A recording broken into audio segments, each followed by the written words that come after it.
Kitu ambacho Yanga wanakikosea ni kulinganisha Yanga ya ligi kuu na Yanga ya kimataifa, na hichi ndicho kilichowaponza kwenye mechi ambazo zilipita za klabu bingwa walizoishia makundi.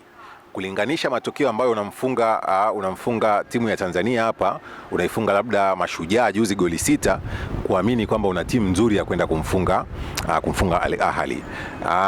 Yanga wanatakiwa wafahamu kwamba ligi ya ndani haijawahi kuwa kipimo halisi cha kwenda michuano ya kimataifa. Mfano halisi kabisa ipo kwa Simba.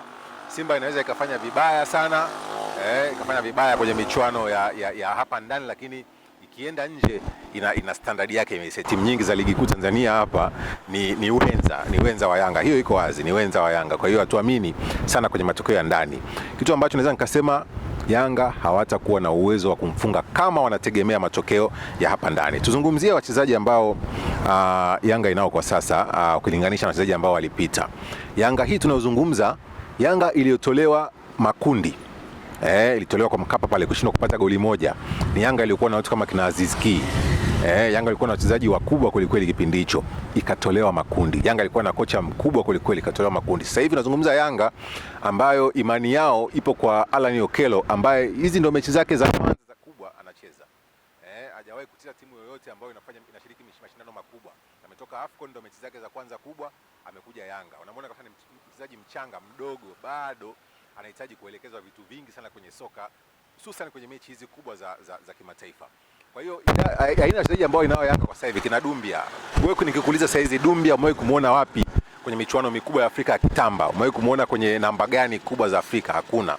Kwa hiyo bado Yanga wachezaji wake waliopo nao kwa sasa, aina ya wachezaji wao waliosajili, wanahitaji misimu miwili mitatu kuweza kufanya vizuri. Lakini kwa sasa siamini kwamba wanaweza kufanya jambo kubwa sana kumfunga Al Ahly, siamini.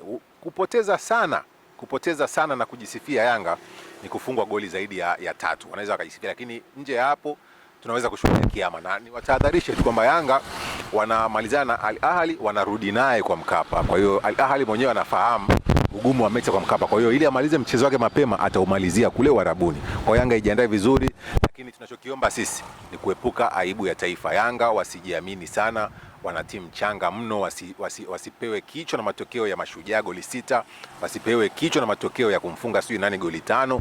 Bado wana wachezaji wachanga, wana wachezaji wadogo, wana wachezaji wapya, ndio kwanza timu inajitafuta. Kocha wao ni mdogo sana Afrika.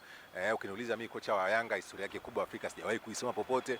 Kwa hiyo siamini kama wana uwezo wa kufanya vizuri kwa michuano hii. Wajiandae kwa lolote, kwa sababu Al Ahly kwenye michuano kama hii hana msalia mtume.